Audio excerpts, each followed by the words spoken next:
I'm Stacy Richards. I'm from Lewisburg, Pennsylvania, Union County, and I am running for Union County Commissioner. Stacy, it's January 6th, 2020. You've been sworn into office. What's the first major issue, something beyond the routine, that you'd like the board to address? I would like to see more transparency in our Union County government. So while I think that in the past year we have had a better website, I think that we can do better yet. I think that having interaction between our constituents, our clients, our public, and what the county's role is very important. I know that means that some people right now might not be able to tune in because we don't have broadband everywhere. But that would also be a very top priority to continue the good work that the county commissioners have done to date in identifying how it is that we could be reaching far more people within Union County, technically with broadband. In the months since your victory in the primary election, has your experience campaigning in the public brought to light any new issues or concerns that maybe you hadn't given consideration to prior? It's not as much that there are considerations in the public. I've been attending the municipal meetings, a lot of the organization meetings in which the county touches or is engaged in. I've met hundreds of people who are so engaged within the county. But probably the most valuable to me has been attending the working sessions of the county commissioners. It is there that they have been very open and sharing details about the operations. There were some things at the beginning that surprised me, some minutiae that they got engaged in. But what I've observed is that we have a very good county government. There's a reason why people live here, stay here, work here, retire here. And it's my intent to, from the beginning, hit the ground running and be able to continue the really good governance that we've had. So those working group sessions have been really important. It's also been important to attend the municipal meetings, not just to introduce myself and leave, but to stay there and observe what it is that the municipalities in our counties are working on. Well, you're identifying that, and you do. I've seen you out at several meetings and work sessions, as you noted. But the question was about issues raised by the public. So, are there new issues that you're learning about that maybe you hadn't given much thought to, or that you're learning more about that could become something that you work on if you're elected? Yes, and actually one of them is, you covered it very well, Eric, in a 4-page spread for the daily item this summer. It is my wheelhouse, which is clean energy. We are seeing interest on the part of developers of large utility utility scale solar farms that are approaching our farmers about using their lands for very large operations. That's something that I will always be interested in. It's my background, having been the director of the Energy Resource Center for 15 years here. I've studied the economics of how is it that our community, our county, can best transfer to a clean energy economy and actually thrive financially. And it's not my view that our best choice is through the utility scale solar. We are much better off as small communities, as individual projects or community solar, to own it and to use it. And when we do that, we are able to retain wealth within the community that otherwise would be just shipped out the electricity lines to New York City or Philadelphia or someplace else. So that's a big issue, and seeing that crop up since the campaign. And then also something that the commissioners have talked about is the opium epidemic that we have here, and its pressures on our court system.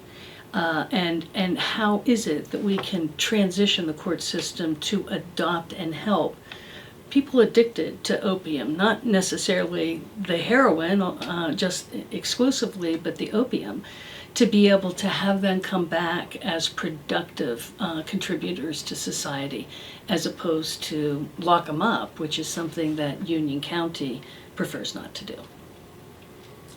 So there's been some movement at Great Stream Commons lately, the industrial park up in Great Township.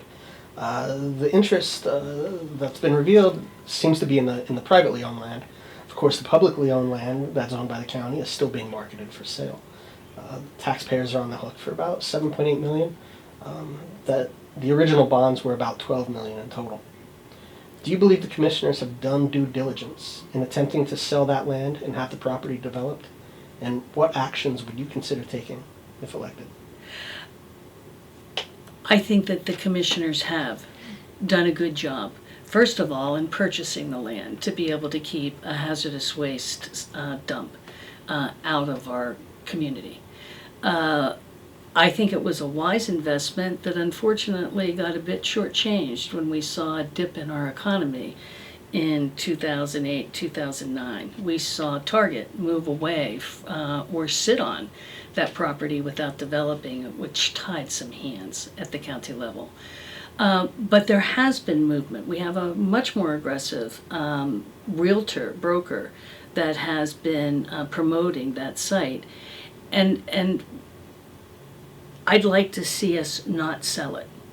First of all, because we probably would not cover the full cost of the debt. But more, I think it holds great opportunities for our county. I'm glad that we have a more aggressive broker. I think that what I'd like to see is I would like to see companies moving in there that are going to complement what our existing businesses already do. Not compete, but to complement. Some people talk about that perhaps being a solar array field. Certainly we can look at that in terms of the economics, but I'd rather see businesses design their buildings at least operational costs in terms of energy use and put solar on the buildings themselves, use it and own it, reduce their costs, improve their profit margin. The current Board of Commissioners is on pace to hire a new chief clerk before the end of the new year, and of course before the next board is sworn into office. At least 2 of the current commissioners won't be around to work with the new clerk for any substantial amount of time. Are you comfortable with the present board taking this action, or do you believe the decision should be handed off to the incoming board? I know that that's what the county commissioners are planning on doing. I've seen the job description. In fact, I've shared the job description with a number of people. So as a candidate for a county commissioner, I could certainly be affecting perhaps the candidate pool to make sure the people that I think are qualified are applying. The commissioners have been very good, the existing commissioners have been very good about being inclusive for those candidates who have been showing up and have been showing an interest in learning about county government. They've been quite good at sharing information with us, and there has been discussion about whether or not we would be a part of the process. I think that still hasn't been decided, but it's interesting that the deadline for applications for this position is October 25th, which is only days before the election on November 5th. So there's time to make some decisions and determine how that selection process is going to be made. Last question. Union County moved to invest in bicycling and outdoor recreation as a potential way to strengthen the local tourism economy and improve quality of life for residents. The county authority, the trail authority, now owns the rail trail and oversees maintenance and perhaps expansion and addition in the years to come. Do you support continued investment in trail development? And how can a county resident who may not even own a bicycle themselves benefit from such investment? Oh, that's a multi-answer question there. So let me start with the obvious. I do believe that the rail trail was a real treasure in our county, as well as even other counties. It is so used that it was worth the work to put that in place. I think moving it up to the county level, away from the Buffalo Valley Regional Authority, was a smart business move. I would be looking for the expansion of the rail trail, open certainly to ideas of where to move it to, where to expand it to, how to fund that expansion. But I'd also like to make sure that we do this in a way that we're not significantly increasing our financial or other types of liabilities. It is a jewel. It will continue to pay off for us, both in terms of our own health, the attraction of others to this region, which is good for our economy, but also for the recreation that it brings to everybody, the location that it is. I think it shows what we can do when we work together. That was a brilliant, hard thing to pull together. I think that the county's going to take it our responsibilities very seriously, and make sure that that continues to be something that we want to have. In terms of people who don't bike, it's often used as a walking trail too, but a benefit, even if they never step on it, is the income that it generates as being a jewel of a recreational facility that we have with the Miller Center there and going to Mifflinburg. It ties in so beautifully with all of our tourism and recreation, which along with our agricultural economy really make up the gist of our economy. So good for us, and I would look to the county to make sure that we don't squander that in any way. Stacy, thank you very much for coming in today. Thank you.